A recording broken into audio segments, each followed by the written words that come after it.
Hello friends, तो इस movie की शुरुआत में हम हमारे मेन लीड योन ही को देखते हैं, जो कुछ खरीदने एक शॉप पर आई थी, लेकिन वो बहुत ज्यादा एम्बैरस लग रही थी। जिसके बाद योन ही जल्दी से घर की तरफ आने लगती है। तभी उसे ऐसा लगता है उसके पीछे कोई है, जहाँ 4 लड़के थे, लेकिन अंधेरा होने के कारण उनका चेहरा नहीं दिखता। योन ही को लगता है वो उसका ही पीछा कर रही है, इसलिए वो जल्दी जल्दी चलने लगती है। वो लड़के किसी माटिल्डा की बात कर रहे थे कि वो बहुत भारी है, लेकिन योन ही के दिमाग में तो उल्टे सीधे ख्याल आते हैं, जैसे उसके पीछे आ रहे लोग बहुत बुरे हैं। इसी दौरान वो गिर भी जाती है। वो लड़के उससे आकर पूछते भी हैं कि क्या वो ठीक है, लेकिन डरी हुई योन ही जल्दी से अपने घर आ जाती है। घर आने पर भाई से पता चलता है उनके पड़ोस में कोई गुड लुकिंग लड़के रहने आ रहे हैं। योन ही तो ये सुन ब्लश करने लगती है। साथ ही वो एक सपना भी देखती है। तभी उसकी मॉम उसे उठा देती है और उसे घर का रेंट पे करने को कहती है। योन ही कहती है अपनी बेटी से कौन रेंट मांगता है भला। ब्रेकफास्ट करते वक्त भी योन ही ब्लश कर रही थी, तो उसकी मॉम और भाई उसे देखने लगते हैं। योन ही की मॉम उससे काम करने को कहती है, वहीं अपने बेटे से बहुत प्यार करती है। योन ही का काम था उनके पड़ोस में आ रहे लोगों के घर में काम करना, जो कि उसकी मॉम की ही प्रॉपर्टी थी। रूम में जाकर योन ही तो बहुत सारी ड्रेस पहनकर चेक करती है। तभी बाहर 2 लड़के घर की चाबी लेने को आते हैं और वो योन ही को कहीं से भी गुड लुकिंग नहीं लगते हैं, इसलिए वो परेशान होकर अपने बेड पर आकर लेट जाती है। यही हमें योन ही बताती है उसे आज तक कोई अच्छा लड़का नहीं मिला, लेकिन एक बारी वो एक लड़के को प्रपोज करना चाहती थी, पर वो उसे कभी बोल नहीं पाई, जो कि योन ही का फर्स्ट लव भी था। इसके बाद जब योन ही टीवी पर एक्सो नाम के आइडल का शो देख रही थी, तभी उसका भाई आकर कहता है कि ये तो उसके पड़ोसी जैसे लग रहे हैं। तभी योन ही की मॉम आकर उससे कहती है कि नेक्स्ट डोर पर जाकर राइस केक दे दो। योन ही को मॉम की बात माननी ही पड़ती है। वहाँ जाने पर योन ही देखती है वहाँ घर में कोई नहीं था, इसलिए वही राइस केक खाने लगती है कि तभी वो उसके गले में ही अटक जाता है। योन ही जल्दी से फ्रिज से पानी पीने लगती है, लेकिन तभी मुड़ने के साथ ही वो वहाँ एक्सो के मेंबर्स को देखकर कम्प्लीटली शॉक थी। उसके मुंह से पानी भी निकल जाता है। योन ही माफी मांग कर वहाँ से भागकर अपने रूम में आ जाती है। साथ ही वो उसकी बेस्ट फ्रेंड को भी ये बात बताती है कि एक्सो उसके नेक्स्ट डोर पर रहने आया है। पहले तो उसकी दोस्त यकीन नहीं करती, लेकिन योन ही उसे अच्छे से बताती है तो वो कर लेती है। अब योन ही का काम क्या ही था, वो तो एक्सो के ग्रुप को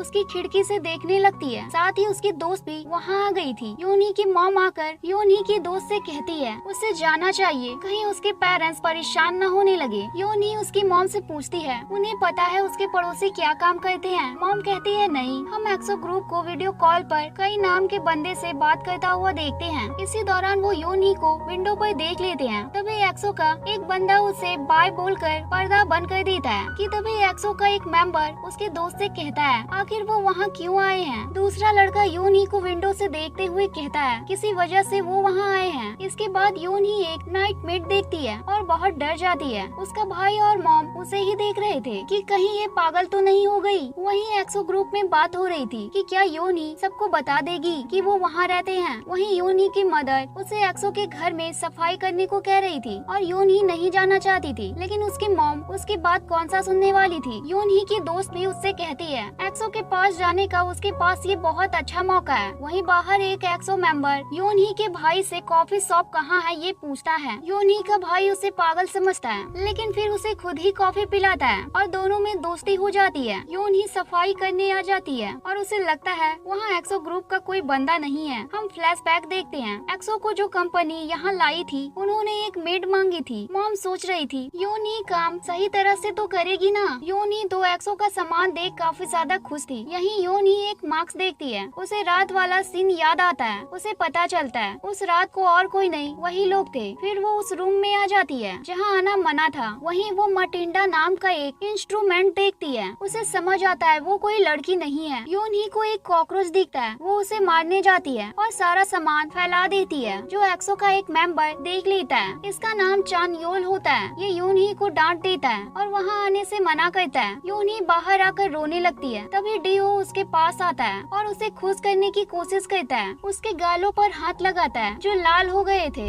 ये सब चानयोल भी देख लेता है। यही हमें 1 साल पहले का वक्त दिखाया जाता है, जहाँ कॉन्सर्ट के बाद चांगयोल का एक लॉकेट था जो कि टूट गया था और उसे उसके ग्रैंडफादर ने दिया था। चानयोल कहता है उसके ग्रैंडपा गुड बाय कहे बिना ही चले गए। हम 17 साल पहले का समय देखते हैं, जहाँ चानयोल उसके ग्रैंडपा के साथ बैठा था और कह रहा था क्या वो भी उसके दोस्त के ग्रैंडपा के तरह बूढ़े होकर मर जाएंगे। ग्रैंडपा मना करते हैं और उसे एक लकी गिफ्ट देते हैं और कहते हैं वो एक मैजिकल पेंडेंट है। चांग-यूल कहता है अब उसका क्या होगा। ग्रैंडपा कहते हैं उसके पास एक और पेंडेंट है। चांग-यूल कहता है जब से वो पेंडेंट टूटा है उसके सारी चीजें खराब होने लगी, उनका गाना भी लीक हो गया, साथ ही उसके लेग में चोट लग गई। तभी चांग-यूल के पास रखा फोन बजता है क्योंकि योनी अपना फोन ढूंढ रही थी और जल्दी ही उसे पता चल जाता है उसका फोन तो एक्सो के रूम में ही रह गया है। एक्सो को मैसेज आता है योनी की दोस्त का जो एक्सो के बारे में ही पूछ रही थी। योनी को जब लगता है सब बाहर चले गए हैं वो अपना फोन लेने वहाँ आ जाती है, लेकिन चांग-यूल तो घर पर ही था। चांग-यूल योनी से पूछता है वो जानती है वो कौन है। नेक्स्ट डे हम योनी को देखते हैं जिसे फीवर हो गया था। वहीं चांग-यूल योनी की विंडो देख रहा था, लेकिन आज उसे योनी नहीं दिखती। सभी चांग-यूल से कहते हैं उसने उसे डांटा था, शायद इसलिए वो वहाँ नहीं आ रही। सेन-हुन कहता है वो उसके भाई का दोस्त है तो वो उस बारे में बात कर सकता है। वो बात करता भी है। भाई से उसे पता चलता है कि योनी काफी ज्यादा बीमार है। वहीं हम योनी को देखते हैं जिसे उस बंदे की याद आ रही थी जिसने उसके गाल को टच किया था, साथ ही उसे चांग-यूल की भी याद आ रही थी। वहीं चांग-यूल योनी के लिए कुछ बना रहा था जो उसे अच्छा लगे और वो ठीक हो जाए। वहीं डू योनी को ही याद कर रहा था। योनी का भाई उसके लिए वो लेकर आता है जो चांग-यूल ने बनाया था, लेकिन योनी को नहीं पता था ये उसने बनाया है। इसके बाद वापस से योनी सफाई करने आ जाती है। तभी उसके पास चांग-यूल आता है और माफी मांगते हुए कहता है उसने ज्यादा गुस्सा कर दिया था इसलिए वो उसे माफ कर दे। ये सुन योनी खुद भी हैरान थी। चांग-यूल बाहर जाता है लेकिन वो गेट के पास ही खड़ा था। अंदर योनी कहती है उसे भी माफी मांगनी थी, उसने भी उसका सारा सामान फैला दिया था। चांग-यूल अंदर आता है और उसका नाम लेता है। योनी कहती है उसे उसका नाम कैसे पता है। जब योनी घर आती है तो 3 बजे वापस चांग-यूल उसे काम पर बुलाता है। योनी मना भी नहीं कर सकती थी। वहीं हम योनी के भाई कवान-सू को देखते हैं जिससे 3 लड़कियां कुछ पूछ रही थी कि क्या एक्सो के मेंबर्स यहाँ रहते हैं। अभी तो केवांग को भी ये बात पता नहीं थी, इसलिए वो सर्च करता है और उसे पता चलता है जब 3 बजे योनी जा रही थी उसका भाई आकर उससे कहता है वो वहाँ ना जाए, एक्सो मेंबर्स जरूर एलियंस हैं। वो तो योनी को हेलमेट लगा देता है। योनी हेलमेट लगाकर एक्सो ग्रुप के पास आती है। यहाँ योनी का एक इंटरव्यू होता है। उससे पूछा जाता है वो कहाँ बोर्न हुई थी। योनी कहती है इंचान में, जिसके बाद योनी वहाँ की सफाई करती है और डीओ की फोटो भी लेने वाली होती है, लेकिन उसे उसकी प्राइवेसी का ख्याल आता है इसलिए वो ऐसा नहीं करती। साथ ही वो दूसरे मेंबर्स से काफी ज्यादा परेशान भी हो जाती है। इसके बाद जब योनी बहुत सारा सामान लेकर परेशान होते हुए मार्केट से आ रही थी तभी उसे उसका फर्स्ट लव कई नजर आता है। तभी वहाँ पर एक्सो के बाकी मेंबर्स भी आ जाते हैं, इसलिए कई वहाँ से चला जाता है। घर आने पर सभी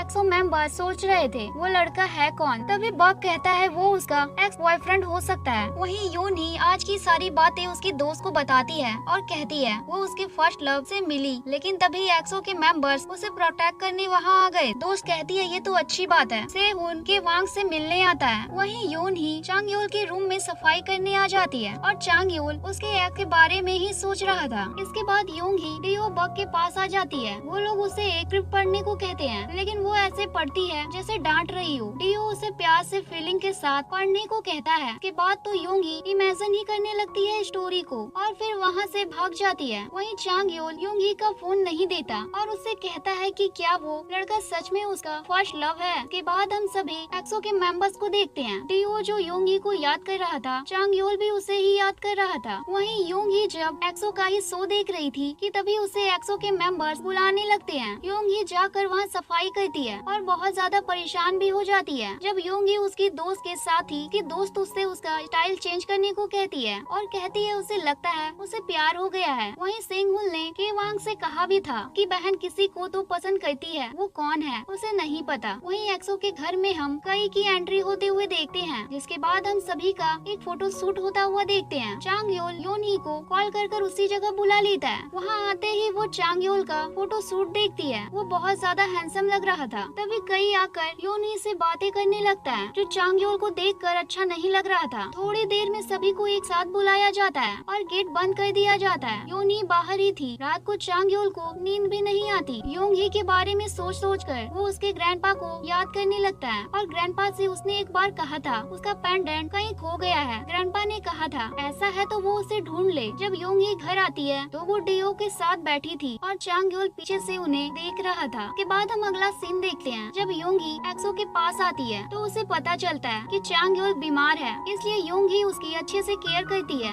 लेकिन डू को ये देख अच्छा नहीं लगता है, वो भी उसे पसंद करने लगा था। वहीं सेहुन के वांग से मिलने आता है, तभी कुछ लड़कियां उसे देख लेती है, लेकिन कैसे तो दोनों वहाँ से भागते हैं और एक जगह आकर छिप जाते हैं और कैसे तो उन लड़कियों से बचते हैं। वहीं डू के अचानक से आने से योनी से एक प्लेट टूट जाती है और योनी के हाथ में भी लग जाती है। तभी डू उसे बैंडेज लगाता है। तभी डू उससे पूछ ही लेता है वो सबसे ज्यादा किसको पसंद करती है। तभी बक वहाँ आ जाता है। योनी घर आकर बहुत ज्यादा ब्लश कर रही थी। हम चांग योल के बचपन का सीन देखते हैं जहाँ वो योनही के साथ ही था। योनही ने उसे एक बार एक पेंटिंग भी दी थी और वो पेंटिंग चांग योल के पास आज भी थी। नेक्स्ट डे योनही काम करने आती है, लेकिन डू और वो बात तक नहीं कर रहे थे, जिससे डू योनही के पास आता है। वो उसे दूर कर देती है। वहीं चांग योल के पास आने पर चांग योल वापस उसे डांटने लगता है। इसी दौरान चांग योल बचपन की कुछ बातें बोल देता है और सोचता है उसे कुछ याद आएगा। घर आने पर योनी चांग योल की ही बातें सोच रही थी। वहीं सेनहुन को योनही की बचपन की एक फोटो मिलती है जिसमें चांग योल भी था, लेकिन उस बात का अभी किसी को पता नहीं था। सेनहुन वो फोटो डू को भी दिखाता है, लेकिन जल्दी ही डू को पता चल जाता है। वहीं योंगी के सपने में चांग योल के ग्रैंडपा आते हैं, तभी उसकी मॉम आकर उसे जगा देती है। वहीं चांग योल को एक सीक्रेट रूम मिल जाता है। गलती से उसी वक्त योनही भी वहाँ आ जाती है और उसकी बचपन की फोटो देख लेती है। साथ वो भी उस जगह पर आ जाती है जहाँ चांग योल आया था और वहाँ का गेट बंद हो जाता है। अब वो दोनों ही वहाँ फंस चुके थे। योनही कहती है एक ओल्ड मैन वहाँ रहा करते थे, अब सभी बिजी थे और रात हो जाती है। ठंड भी बढ़ रही थी, इसलिए योनही और चांग योल को बहुत करीब बैठना पड़ता है। तभी चांग योल खड़े होकर योनही को बचपन के बारे में याद दिलाने लगता है। कैसे तो योनही को वो याद आ जाता है। वहीं योनही की मॉम उसे कॉल करती है और उसके भाई को उसे ढूंढने को कहती है। वहीं सभी एक्सो के मेंबर्स को चांग योल भी नहीं मिल रहा था। वहीं योनही को नींद आ रही थी और वो चांग योल उसे परेशान कर रहा था। वहीं डू ये सोचकर परेशान था चांग योल और योनही साथ न हो। के वांग तो रोड पर सब जगह योनही को ढूंढने लगता है। तभी चांग योल और योनही देखते हैं वहाँ कोई आया है। तभी चांग योल को उसके ग्रैंडपा का लॉकेट योनही के गले में दिख जाता है। दरअसल उन्हें ढूंढते हुए और कोई नहीं बल्कि के वांग ही वहाँ पर आया था। घर आने पर योंगी की मॉम उसे डांटती है, लेकिन योंगी अपनी मर्जी वहाँ थोड़ी ना गई थी। वहीं एक्सो के सभी मेंबर्स चांग योल से भी सवाल कर रहे थे, लेकिन डू को बुरा लग रहा था। वहीं योनही सोच रही थी उसका बचपन का दोस्त एक्सो का मेंबर कैसे हो सकता है। उसने तो ये कभी सोचा ही नहीं था। सारी बातें योनही उसकी दोस्त को भी बताती है। तभी उसे डू का मैसेज आता है। योनही वहाँ आ जाती है। तभी योनही कहती है चांद कहाँ है और कहती है चांग योल को वो बचपन में चांद कहती थी। लेकिन डू को ये सुनकर अच्छा नहीं लगता। के वांग को भी सेनहुन बता देता है चांग योल योनही को बचपन से जानता है। जब योनही चांग योल के पास आती है तो उसे फिर से परेशान करने लगता है, जो दूर से डू देख रहा था। थोड़ी देर में सभी को पता चलता है कि सुहू कहीं चला गया है। हम सुहू को देखते हैं जो एक नदी के किनारे बैठा था। दरअसल डॉक्टर ने मना कर दिया था कि उसकी लेग अब ठीक नहीं होगी और इसी से वो परेशान एक जगह पर आ गया था। सुहू डू को कॉल करके कहता है वो ठीक है। हम सुहू को देखते हैं। लेग में लगने के कारण भी वो डांस प्रैक्टिस करता है। वहीं योनही चांग योल से मिलने के लिए रेडी हो रही थी और वो एक पार्क में भी आ जाती है जहाँ वो बचपन में उससे मिला करती थी। चांग योल सुहू के पास आता है, उससे बातें करता है। तभी सभी मेंबर्स भी वहाँ सुहू से मिलने आ जाते हैं। वहीं योनही के बहुत देर वेट करने पर भी चांग योल नहीं आया था, लेकिन योनही फिर भी वेट करती है। वापस जाते वक्त हम देखते हैं चांग योल गाड़ी में ही सो गया था और डू ने योनही को पार्क में देख लिया था।